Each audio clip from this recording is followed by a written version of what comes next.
Ce programme est financé par les amis et partenaires du ministère de Joyce Meyer.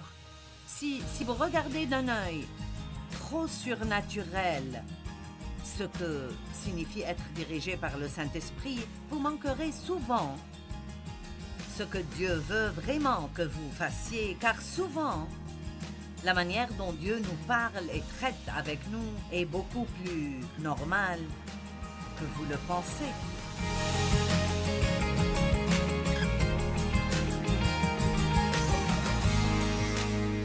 D'accord, nous parlons de la direction divine et en particulier de comment entendre Dieu. Père, nous te remercions pour la parole et je prie pour que tout ce qui doit sortir de moi sorte, que les gens le comprennent, le conservent et soient prêts à le faire. Au nom de Jésus. Amen. Nous avons déjà parlé de la façon de trouver la volonté de Dieu pour votre vie. Et c'est une chose importante pour beaucoup de gens. Comment suis-je supposé savoir ce que Dieu veut que je fasse? Et je me souviens d'une femme qui travaillait pour moi et qui avait la cinquantaine. C'était une femme séduisante, mais elle n'a jamais été mariée et n'a même jamais eu une relation amoureuse. Et elle a dit que Dieu lui a dit « Je veux que tu me serves avec joie. Sers-moi avec joie. » Et ainsi, peut-être y a-t-il même des personnes que Dieu veut répartir partout dans le corps du Christ et qui sont l'une de ces personnes. Elles sont juste là pour édifier et encourager et donner un exemple de contentement. Dieu nous utilise de tant de manières différentes et j'espère que vous avez dépassé le stade de « si vous n'êtes pas sur l'estrade, vous n'êtes pas utilisé par Dieu ». Parce que pour être honnête, la plupart du travail qui doit être fait et qui est fait dans le monde entier est fait individuellement par des gens qui sont au travail, au supermarché, au magasin. La plupart des personnes qui ont besoin d'aide ne viennent pas à l'église. Je veux dire, nous avons tous besoin d'aide ici aujourd'hui, mais la plupart des personnes qui sont beaucoup plus désespérées que vous sont dehors. Ils ne pensent pas venir ici. Donc, nous nous réunissons pour apprendre et grandir afin de pouvoir ensuite sortir et être les témoins que le Christ veut que nous soyons pour changer le monde. Chaque chrétien ou chrétienne est appelé au ministère. Chacun de vous est appelé au ministère. Nous avons tous le ministère de l'intercession. C'est notre ministère de prier pour les autres. Et nous avons tous le ministère de la réconciliation, dit la Bible, qui est cet intermédiaire qui aide à rapprocher ceux qui sont perdus et Dieu. Donc, vous avez tous un ministère. Découvrir la manière particulière dont Dieu veut que vous manifestiez ce ministère peut être une chose, mais habituellement, il y aura plusieurs choses. Mais vraiment, la seule façon de savoir est de sortir et de découvrir. N'ayez pas peur d'essayer des choses. Ça ne sera pas long avant que vous sachiez si c'est juste quelque chose que vous pouvez faire ou si c'est la chose que Dieu veut que vous fassiez. Paul a servi un bon bout de temps avant que Dieu ne dise Acte 13:2, mettez à part pour moi Barnabas et Saul pour l'œuvre à laquelle je les ai appelés. Donc, ils ont servi longtemps avant que cela se produise, mais ensuite Dieu les a mis à part pour quelque chose de spécial. Et souvent, nous sommes si déterminés à être réservés à cette chose spéciale que nous ne recevons pas la formation dont nous avons besoin pour faire toutes ces choses que Dieu voudra que nous fassions. Vous servirez peut-être dans le ministère des aides. Je ne sais pas, on vous demandera peut-être d'aider à nettoyer l'église. Ce n'est peut-être pas quelque chose de très attrayant ou quelque chose que vous pensez être important, Mais beaucoup de fois dans notre vie, Dieu nous fait passer par ces choses, je peux dire, pour vérifier notre attitude. Juste pour voir, êtes-vous prêt à faire tout ce que je vous demande de faire, ou faut-il que ce soit quelque chose de grand pour que vous soyez disposé à le faire? Donc, dites-le de nouveau, n'ayez pas peur de sortir et de découvrir, et si vous sortez simplement dans quelque chose et ce n'est pas pour vous, cela ne signifie pas que vous avez fait une erreur en essayant cela. Cela signifie que vous êtes en train d'essayer de découvrir ce que Dieu veut que vous fassiez. J'ai mentionné auparavant qu'un grand homme de Dieu a dit qu'il n'avait jamais, dans tout son cheminement avec Dieu, à un moment vraiment important de sa vie, entendu Dieu lui dire exactement ce qu'il voulait qu'il fasse. Il a dit, Dieu a toujours travaillé avec moi, mais il m'a fait sortir et essayer des choses, prier pour certaines choses et faire des choses. Donc, si vous regardez d'un œil trop surnaturel ce que signifie être dirigé par le Saint-Esprit, vous manquerez souvent ce que Dieu veut vraiment que vous fassiez, car souvent, la manière dont Dieu nous parle et traite avec nous est beaucoup plus normale que vous le pensez. Et alors, nous allons continuer maintenant en parlant d'autres choses sur comment entendre Dieu. Tout d'abord, je tiens à dire que si vous n'écoutez pas les petites choses que Dieu vous demande de faire, c'est probable que vous n'entendrez jamais vous dire quoi que ce soit de grand.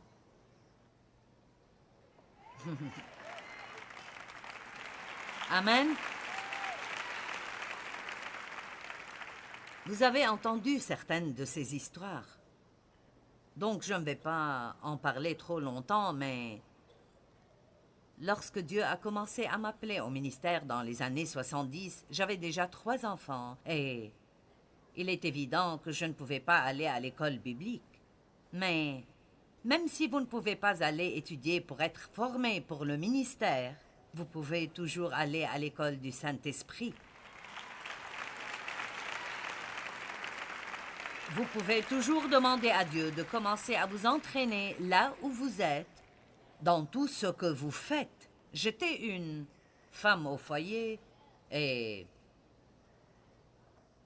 une partie de ce temps, je travaillais toujours à temps plein, mais après un certain temps, comme je n'avais plus le temps d'étudier, j'ai senti que Dieu voulait que je quitte mon travail et que je passe du temps à étudier la Bible. J'avais un rêve dans mon cœur, mais rien n'indiquait que cela arriverait un jour. Souvent, vous voudrez peut-être faire quelque chose, mais si vous ne prenez pas le temps de vous préparer, vous ne serez jamais libéré pour faire ce que Dieu veut que vous fassiez. Donc, quand j'ai quitté mon emploi, nous devions faire un grand pas dans la foi car nos factures étaient 40 $ de plus par mois que notre revenu serait. Et alors, j'ai appris à faire confiance à Dieu pour de l'argent. Et la plupart des choses qu'il a faites pour nous étaient apparemment de toutes petites choses, mais elles m'ont vraiment aidé à bâtir ma foi en Dieu. J'avais quelques amis et, vous savez, nous faisions des choses comme aller au marché agricole 1 fois par semaine et il y avait une épicerie près de chez moi et j'avais donc l'impression de finir dans l'épicerie 2-3 fois par semaine. Et aussi unique que cela puisse paraître, Dieu m'a appris certaines des leçons les plus profondes que j'ai apprises et qui m'ont aidé toutes mes années de ministère dans cette épicerie. Et vraiment, je vous le dis parce que je peux vous inciter à regarder comment Dieu essaye de vous enseigner à travers les choses ordinaires de la vie de tous les jours. Vous pouvez apprendre des leçons incroyables tout en poursuivant votre vie quotidienne. Donc, une des premières choses que Dieu a commencé à traiter avec moi a été de remettre mon chariot dans l'espace réservé au chariot. Et vous savez, la plupart des gens ne veulent pas faire ça. Ils le laisseront au milieu du parking devant la voiture de quelqu'un d'autre et c'est incroyable à quel point nous travaillons dur pour essayer de caler les roues dans une certaine direction pour qu'elles ne roulent pas. Il faudrait moins de temps pour le remettre à sa place Mais au lieu de le faire, nous passons tout ce temps à essayer de le stationner, puis il finit par heurter la voiture de quelqu'un de toute façon. Et c'est malheureux, mais il m'a fallu 2 ans pour devenir complètement obéissante. C'était donc évident que j'étais bien loin d'être prête pour un ministère mondial. Qui comprend ce que je dis? Si vous ne voulez pas obéir à Dieu quand il vous dit de faire quelque chose, comme marcher avec intégrité ou faire quelque chose avec excellence, vous savez, c'est quelque chose que nous faisons toujours par obéissance à Dieu. Nous allons dans des hôtels et chaque fois que nous sortons, nous éteignons toutes les lumières parce que c'est quelque chose que je sentais que Dieu me mettait sur le cœur. Mon attitude pourrait être « je m'en fiche ».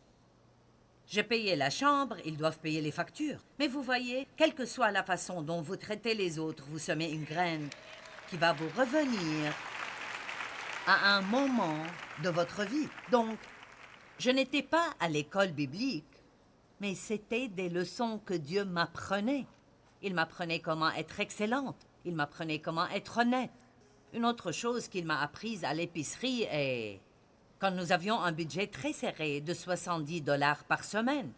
J'ai donc dû utiliser mes coupons et ma calculatrice pour ne pas payer plus.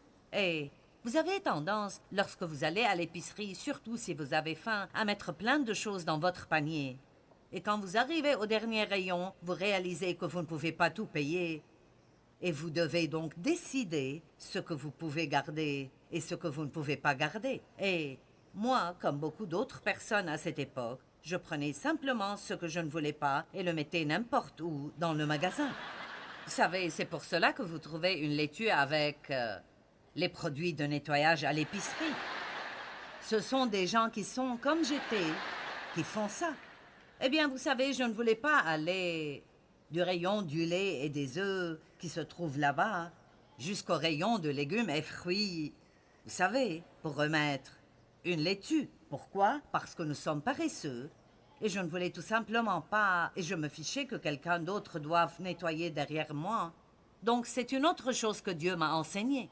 Il disait, non, remets-le là où tu l'as pris. Vous savez, il peut vous gêner. Il sait comment vous gêner. Remets-le, remets-le, remets-le, remets-le, remets-le. Et vous essayez de vous en éloigner et c'est juste... Va le remettre. Et... une autre chose que j'ai apprise à l'épicerie était de lire les petits caractères sur les coupons.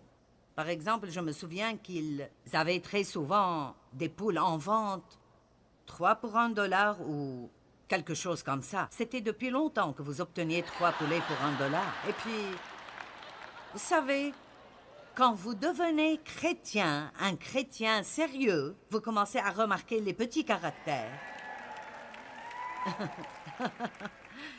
que vous ignoriez avant. Et je n'avais jamais remarqué qu'il était écrit limite de 3 par client.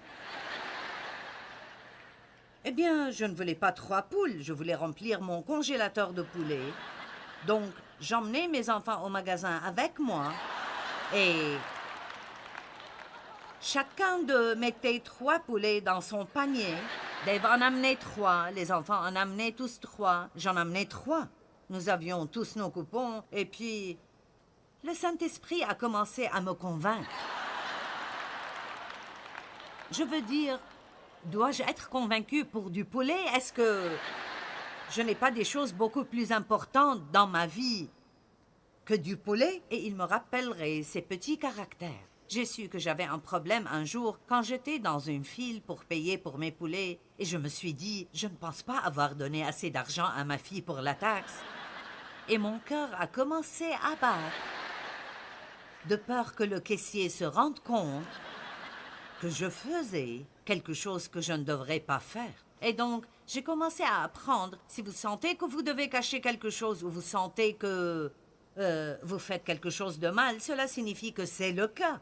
Eh bien, en vérité, j'avais été chrétienne depuis longtemps, mais je ne connaissais pas ce genre de choses. Personne ne m'avait enseigné ce genre de choses. Et j'ai récemment rencontré un ministre bien connu. Il était à une conférence où j'enseignais sur l'excellence et il a dit Je n'ai jamais entendu de telles choses de ma vie. Maintenant, comment pouvons-nous être adultes et ne pas savoir ce que sont l'excellence et l'intégrité? Pourtant, beaucoup de gens dans le monde ne le savent pas, et c'est pourquoi le monde est dans cet état-là.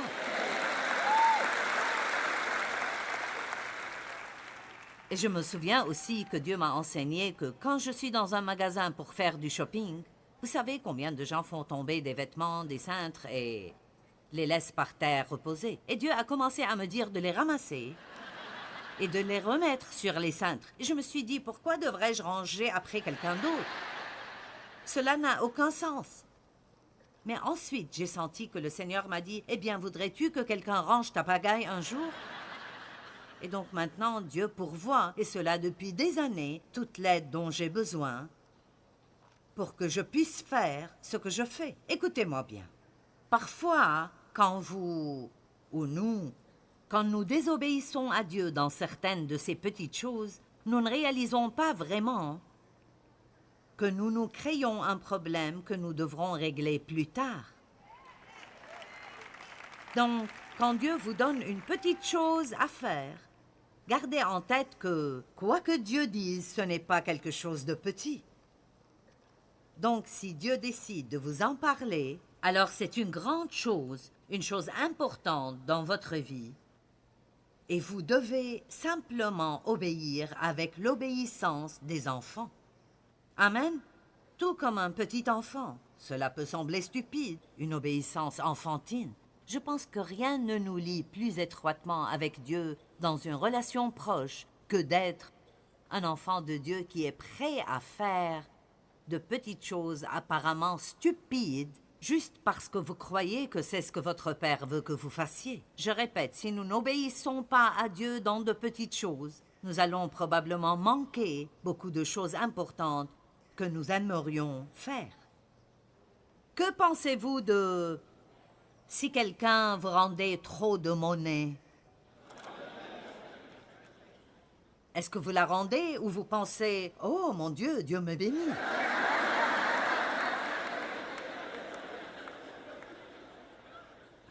Vous voyez, quiconque connaît la parole de Dieu sait que c'est stupide. Plus que tout, c'est un test pour voir si vous serez honnête. Amen. Un jour, j'ai acheté des chaussures et je regardais le sac à main qui allait avec.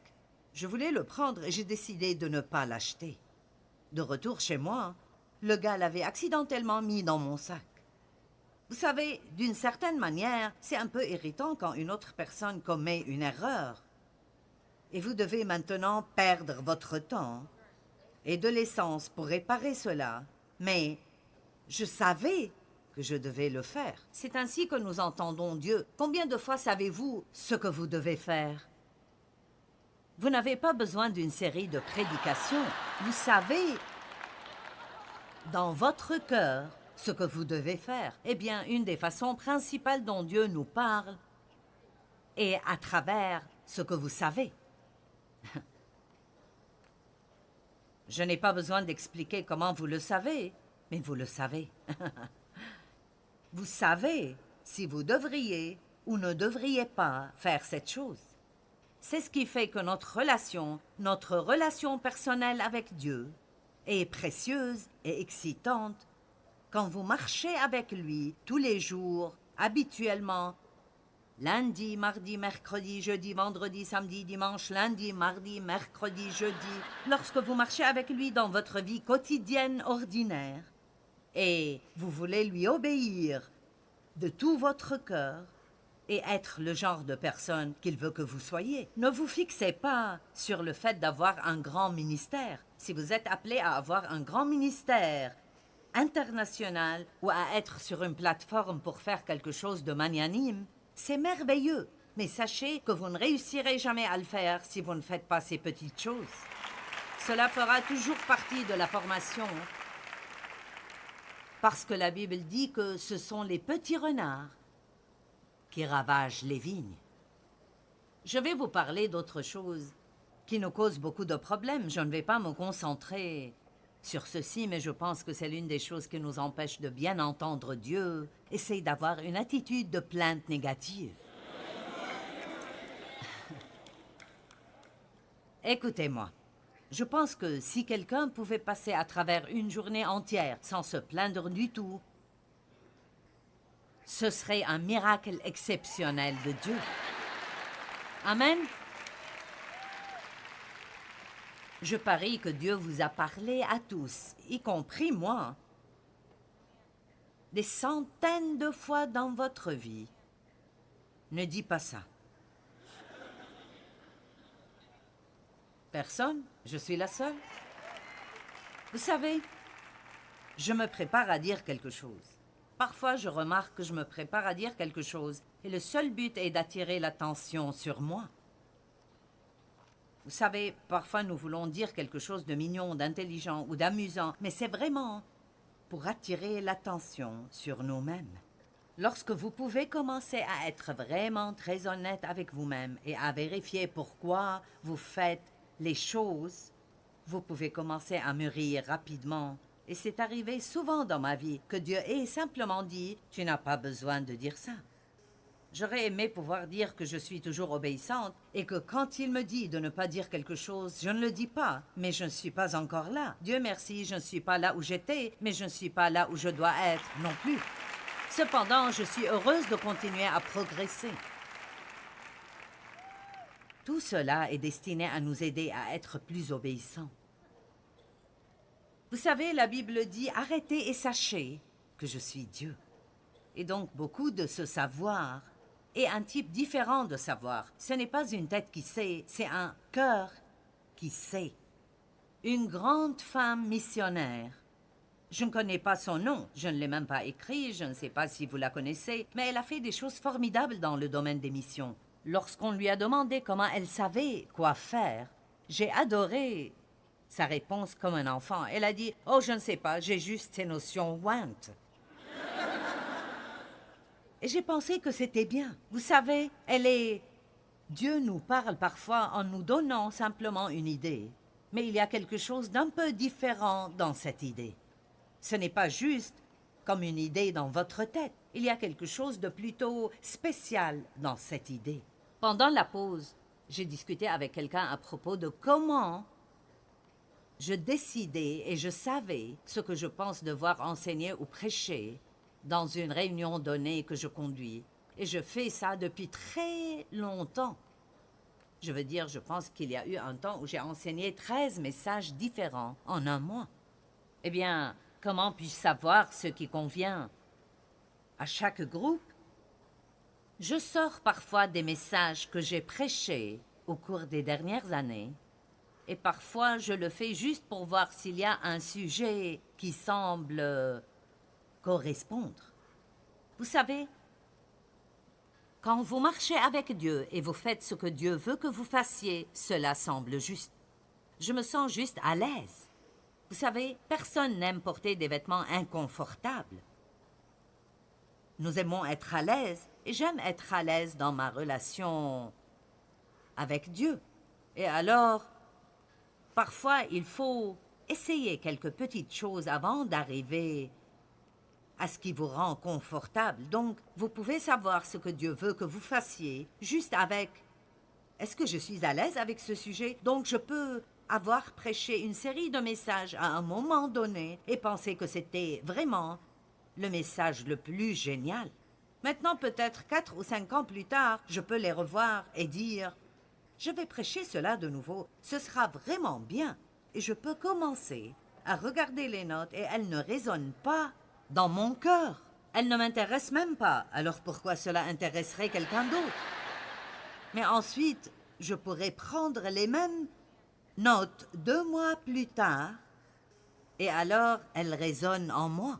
Donc, beaucoup de ce que nous entendons de Dieu, eh bien, je dirais que presque tout ce que nous entendons de Dieu ne vient pas de l'extérieur. Ça vient de l'intérieur. Entendre Dieu est beaucoup moins compliqué qu'on pourrait l'imaginer. Parfois, si vous croyez vraiment que vous entendez Dieu, la seule façon de le savoir est de faire un pas. J'appelle toujours ça sortir et découvrir. Je me souviens d'un grand homme de Dieu qui a dit avoir appris à entendre Dieu en faisant beaucoup d'erreurs.